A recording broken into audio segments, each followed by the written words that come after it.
Hello friends, welcome to my channel. IPL ফাইনালে sunrise Hyderabad, রবিবার Kolkata night রাইডার্সের মুখোমুখি হবে তারা।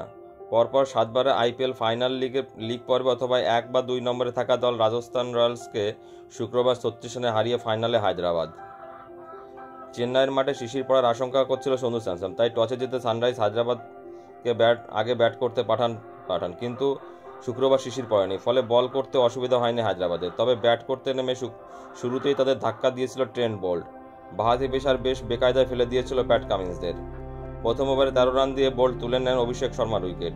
নিজের তৃতীয় ওভারে বল করতে এসে তুলে নেন রাহুল ত্রিপাঠী ও মাকরামের উইকেট।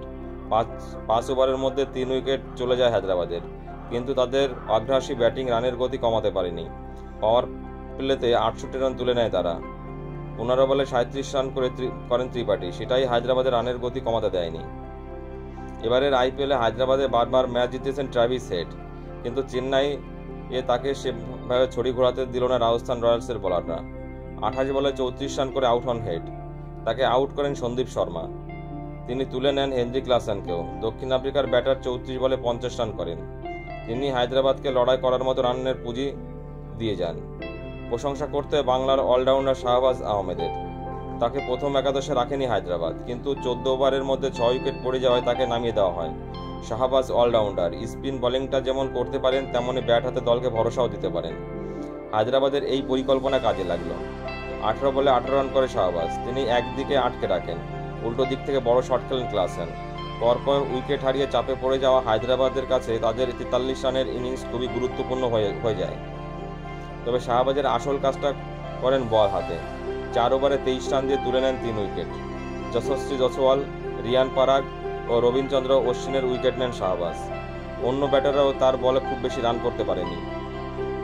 শাহবাজ তার প্রথম ওভারে তুলে নেন যশস্বীকে, সেটাই ম্যাচের মোড় ঘুরিয়ে দেয়। 12তম ওভারে পরাগ ও অশ্বিনের উইকেট তুলে নেন। 1 ওভারে 2 উইকেট নিয়ে হায়দ্রাবাদের জয় সরণিতে নিয়ে আসেন শাহবাজ। রাজস্থানের হয়ে লড়াই করেন ধ্রুব জুয়েল। দলের বাকি ব্যাটাররা না পারলেও তিনি শেষ পর্যন্ত লড়াই করেন। যশস্বী ওপেন করতে নেমে 42 রান করেছিলেন। বাকি ব্যাটাররা কেউ 20 রানের গণ্ডি পেরোতে পারেনি। সেখানে জুয়েল 35 বলে 56 রান করেন। অপরাজিত থাকেন তিনি, কিন্তু দলকে জেতাতে পারেনি। হেরে আইপিএল থেকে বিদায় নিল রাজস্থান। বন্ধুরা, ফাইনালে এবার তাহলে দেখা যাচ্ছে কলকাতা নাইট রাইডার্স এবং হায়দ্রাবাদকে।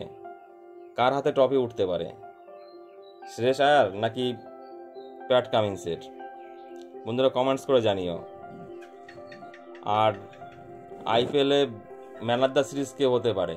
বর্তমান যা ফর্মে রয়েছে নারিন, এবং এদিকে রিয়ান পরাগও বেশ ভালো ব্যাট করেছে। ওদিকে অরেঞ্জ ক্যাপের মালিক রয়েছেন বিরাট কোহলি। বন্ধুরা, ম্যান অফ দ্য সিরিজ কাকে দেখতে চান সবাই? প্লিজ কমেন্টস করে জানাবে। আর চ্যানেলটি ভালো লাগলে অবশ্যই লাইক, কমেন্ট এবং শেয়ার করে দিও বন্ধুরা। আর চ্যানেলটি সাবস্ক্রাইব করে দিও। সবাই ভালো থেকো, ধন্যবাদ।